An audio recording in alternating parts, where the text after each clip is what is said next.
스가랴 14장은 유대 민족에게 찾아오는 환난의 내용으로 시작이 됩니다. 여호와의 날이 이르리라. 그날에 내 재물이 약탈되어 내 가운데서 나누리이다. 유대 민족은 바벨론에서 돌아왔지만 페르시아, 헬라, 로마에 의해서 계속 지배를 받죠. 1950년대 그때 비로소 자기 주권을 갖는 나라가 되잖아요.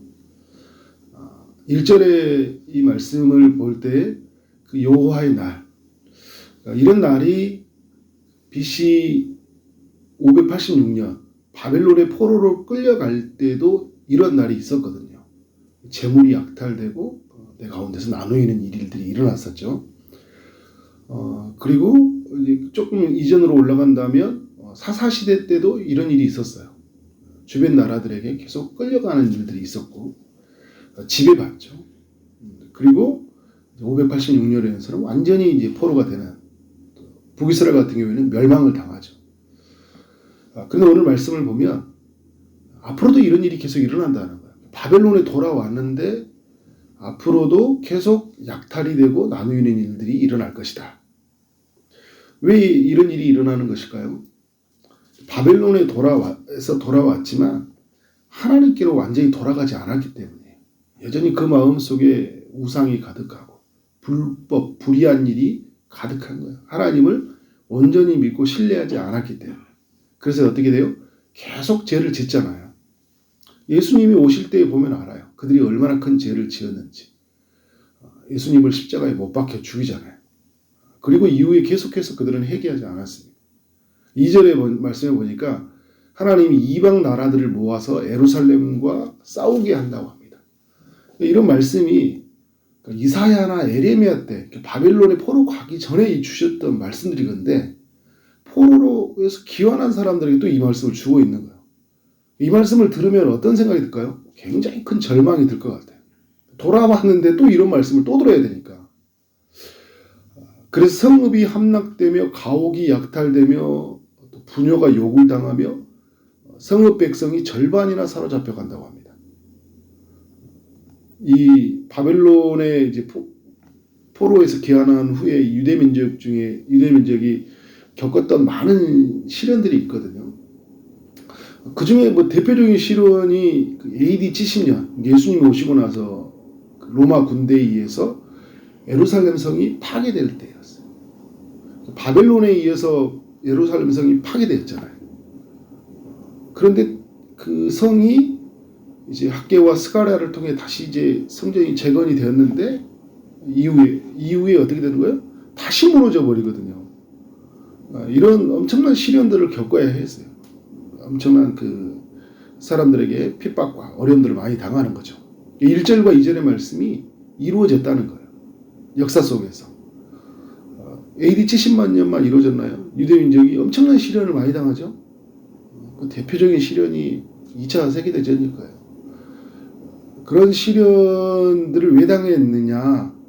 이들이 지은 죄 때문이죠. 하나님께 돌아가지 않았던 것 때문이고 예수님을 십자가에 못 박혀 죽인 그 악행 때문이었다. 이런 질문을 할 수 있습니다. 유대민족은 하나님이 처음 부른 민족이잖아요. 가나안 땅으로 아브라함을 불러주셔서 큰 민족을 이루게 하신, 언약을 맺었고 하나님 율법을 주셨고 할례를 받게 하신 그런 하나님의 약속에 참여한 자들이 되었는데 왜 이들에게 이런 시련들을 환난을 겪어야 되냐? 분명한 건요. 오늘 스가랴서도 그렇고 로마서도 이야기하는 것도 9장부터 11장도 이야기하는 건 뭐냐면 하나님이 유대인들을 버리지 않았다는 거예요. 이 스가랴서가 1장부터 6장까지가 8가지 환상이잖아요. 예루살렘 회복하고 그 성곽을 측량할 수 없는 성곽을 두죠. 불로 보호하는 예루살렘 성에 대한 그런 비전을 주거든요. 근데 그 비전은 새 예루살렘이라는 성이에요. 조금 더 유대민족에게는 눈으로 보는 것에 한계되어 있는 사람들이 볼 수 없는, 하나님 영적으로만 이해할 수 있는 그런 하나님의 약속이 주어졌어요. 근데 그때까지는 해결이 이걸 여러분이 이해를 못해요. 예수님을 만나기 전에는 이걸 결코 해석할 수 없습니다. 그냥 눈으로 보는 거, 현상만 보고 살아가는 거예요. 우리도 마찬가지예요. 예수님을 온전히 안 만나면 눈에 보이는 것으로 살아가요. 눈에 보이는 것이 전부인 줄 압니다. 그래서 왜 건강하지 않지? 왜 나는 부자가 되지 않지? 왜 나는 이런 일들이 겪지? 이거는 뭐냐면 우리가 눈에 보이는 것으로 산다는 거예요. 근데 영적인 눈으로 바라보면 하나님의 뜻이 있는 거잖아요. 그죠? 이 땅에 있는 많고 적음이 또 이 땅에서 얼마나 부하게 사느냐가 하나님 나라의 관점이 아니잖아요. 예수님이 오셔서 그것을 보여주셨죠. 유대민족은 아직 눈이 가려져 있기 때문에 그걸 보지 못해요. 하나님이 그들의 눈을 여는 날이 있죠. 예수 그리스도를 이제 만나는 날. 또 민족적인 대회개가 이루어졌을 때 그들의 진정한 새 예루살렘, 새 가나안, 새 땅, 새 하늘 그런 의미를 알게 되겠죠. 이 스가랴를 통해서 하나님은 그런 영적인 메시지를 주고 있는 거예요. 1장부터 6장까지 8가지 환상을 통해 보여주고 있고 7장부터 13장까지도 회복에 관한 메시지를 계속 전달해 줍니다. 그리고 14장 오늘 말씀도 14장 3절 이하에서도 보면 하나님이 유대 민족을 회복하신다는 그 약속의 말씀을 주셔요. 3절의 말씀을 보니까 여호와께서 나가사 그 이방 나라들을 치시되 이왕의 어떻게 합니까? 이방의 전쟁 날에 싸운 것 같이 하시리라 이야기를 하고 있어요. 이왕의 전쟁 날에 싸운 것 같이 하시리라. 유대 민족을 침략했던 그 이방 나라를 하나님께서 나가서 치시겠다는 거예요. 그러니까 엄청난 환난과 시련을 당했는데 그런 시련을 당했던 나라들에게 하나님이 치신다. 그래서 4절부터 7절까지는 하나님이 싸우시는 이야기를 이야기해주고 있습니다. 그 하나님의 싸우심으로 말미암아 5가지 일이 일어나게 되는데 첫 번째는 7절 하반절에 어두움의 끝에서 빛이 있을 것이라. 환난의 끝에서 하나님의 구원이 있을 것이라는 말씀이죠. 유대 민족을 하나님이 구원해 가시는 일하심이 있어요. 두 번째는 8절에 생수가 솟아난다고 합니다. 비로소 이제 그들이 마실 물이 그들의 그 영적인 그 기근을 해결하는 그 은혜의 때를 만나게 된다는 거예요. 9절에 보니까 하나님께서 천하의 왕이 된다. 유대 민족은 뿐만 아니라 천하의 왕이 된다는 거예요. 이게 여러분 이제 로마서 9장부터 11장의 말씀과 연결해 보면 어떻게 돼요? 유대 민족을 시기나게 하신다고 하죠. 이방 민족을 구원하시게 하셔서 하나님이 유대인의 왕이시면서 이방인의 왕이면서 어떻게 돼요? 천하의 왕이라는 게 드러나게 하시는 거죠. 그러니까 이방에게 구원이 임하게 해서 이방을 구원하심을 말미암아 유대인을 구원하시면서 하나님은 온 세상의 온 열방의 하나님이구나 왕이구나 라는 것이 어떻게 돼요? 드러나게 되는 거죠. 네 번째는 예루살렘 성이 어디에서도 볼 수 있게 드러난다고 해요. 이게 이제 2장에서 말한 거예요. 그 새 예루살렘에 대한 하나님이 환상을 주셨던 것처럼 어디에서든지 볼 수 있게끔 모든 이방, 온 열방이 같이 볼 수 있는 성, 새 예루살렘의 성이죠. 그 성을 누구나 볼 수 있게 한다는 거예요. 하나님의 백성들이 다 볼 수 있는 그런 성을 허락하신다. 다섯 번째, 10절 하반절과 11절에서 그 예루살렘 성이 안전하고 평화로운 땅이 될 것이다. 너무 감사한 건 뭐예요? 우리가 그 유대민족이 약속한 그 성에 우리가 같이 함께 들어갔다는 거잖아요. 우리가 함께 보여줬고 우리가 함께 거하게 되었고 그 성은 안전하고 평화로운 곳이 되었다는 거예요. 오늘 이 말씀을 통해서 우리가 확인할 수 있는 건 뭐예요? 하나님은 유대민족을 버리지 않았다는 거예요. 이 약속을 두고 먼 미래에 하나님이 이 약속을 두고 오늘을 이끌어 가시는 거예요.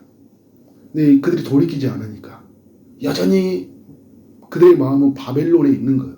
그래서 여러분 요한계시록에 보면 그 바벨론 성과 예루살렘 성을 두 가지로 비유하잖아요. 스가랴는 그 요한계시록이 많은 것들이 가져왔어요. 에스겔 성경과 함께. 그러니까 이들은 여전히 어떻게 됐어요? 그 바벨론의 화려한 것에 빠져 있다는. 근데 주님이 새 예루살렘의 성이라는 것들을 보여주잖아요.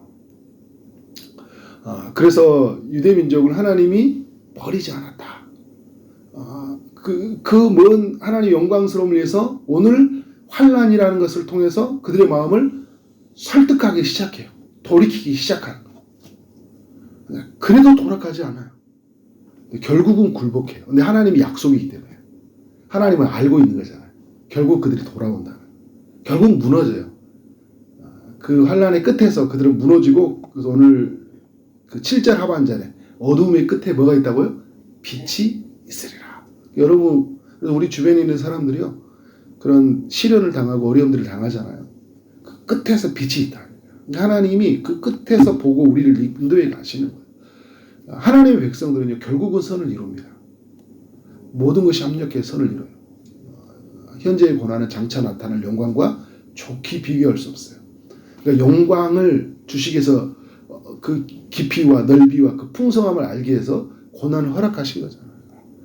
끝에는 빛이 있어요. 유대민족을 통해 하나님이 그걸 보여주고 있는 거잖아요.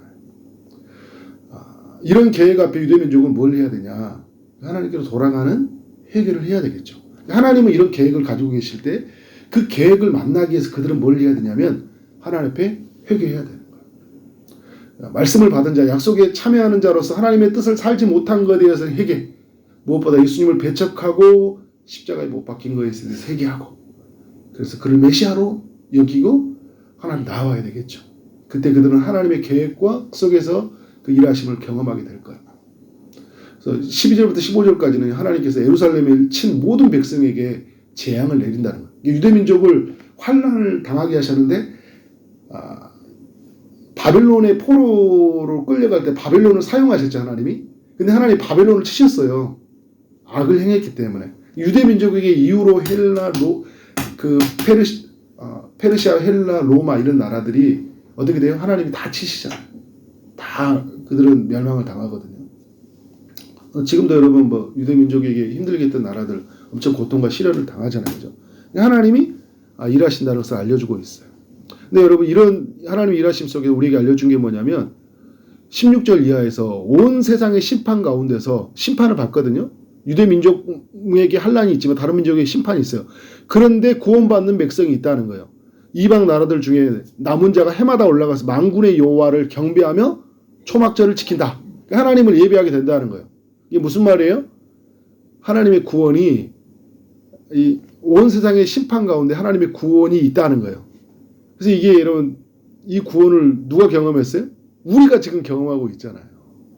놀라운 것은 우리가 하나님께 나아가서 만군의 여호와를 경배하며 하나님께 예배하는 그 은혜의 때를 우리가 맞이하게 되었다는 거예요. 너무 감사한 일이죠. 그래서 오늘 7절에서 말했던 하나님의 그 빛에 참여한 자가 되었고 하나님의 그 구원에 참여한 자, 하나님이 우리를 위해서 싸우심이 이제 유대민족과 같이 경험이 되는 거잖아요. 유대민족을 위해서 싸우시는 하나님, 그 유대민족에게 빛이 임하고 목마르지 않는 생수가 되게 하셨던 하나님이 우리 하나님이 되셨고, 유대민족의 왕이었던 그분이 우리 왕이 됨으로 말미암아 천하의 왕이 된 것을 우리가 함께 경험한 자가 되었잖아요. 우리가 이제 그 안에서 안전함과 평안함을 누리게 되었다는 거예요. 이 은혜가 우리에게 왔다. 얼마나 여러분 영광스러운 이야기예요. 이것을 여러분, 이 은혜의 때를 우리가 충만하게 누리기를 원합니다. 마치 오지 않는 사람들처럼 살지 마십시오.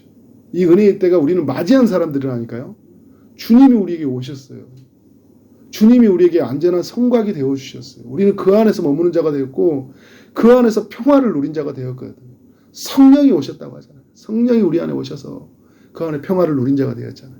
이 은혜를 마음껏 누리고 또 풍성하게 삶을 살기 원하고, 여전히 환난 가운데 있는 사람이 있다면 약속의 말씀을 전해주면서 용기를 내라고 외치는 여러분 되어지기를 주님의 이름으로 축원합니다. 아멘. 기도하도록 하겠습니다. 하나님 아버지, 스가랴 14장의 말씀을 통하여 우리 모두에게 교훈해 주셔서 감사합니다. 유대 민족을 버리지 아니하였던 하나님의 말씀을 대하게 하시니 감사합니다. 그 어둠의 끝에서 빛이 있고 생수가 솟아나며 그 천하의 왕이 되시는 그 하나님을 만나도록 하나님이 환난을 허락하심으로 그 일들을 이루어 가신 것들을 보게 하시니 감사합니다. 그 예루살렘 생이 어디서든지 볼 수 있게 하심으로 말미암아 오늘 우리에게 그 구원이 동일하게 임하게 하시니 감사합니다. 하나님, 이 은혜를 누리는 하나님의 백성들이 담대하게 살게 하여 주시고 어떤 상황에서도 절망하지 않고 이 약속의 말씀에 붙들려서 살아갈 수 있도록 인도하여 주옵소서. 마치 다 없어진 사람처럼 살아가는 것이 아니라 주님의 이 약속의 말씀 우리 안에서 신실하게 이루어진 것 때문에 다 얻은 자로서 다 영광에 참여한 자로서 큰 기쁨을 누리며 살게 하시되 여전히 환난 가운데서 절망하고 살아가는 이들에게 하나님의 말씀을 전함으로 말미암아 용기를 내라고 그렇게 외치는 우리의 삶이 되도록 인도하여 주옵소서. 하나님 오늘도 주의 응답을 기다리는 이들에게 찾아가셔서 은혜를 베풀어 주옵소서. 아픔 중에 있는 이들에게 찾아가셔서 치료의 강선을 비춰주시고 고쳐 주옵소서. 취업을 준비하고 결혼을 준비하고 임신을 준비하는 모든 이들에게 하나님께서 은혜를 베풀어 주시기를 원합니다. 오늘 하루 만나는 모든 사람들에게 주의 사랑이 흘러가게 하시고 주어진 일 최선을 다해 일하게 하심으로 말미암아 우리 하나님께 영광이요 우리 모두에게는 큰 기쁨이 되는 하루 되게 하여 주옵소서. 예수 그리스도 이름으로 기도를 쌓옵나이다. 아멘.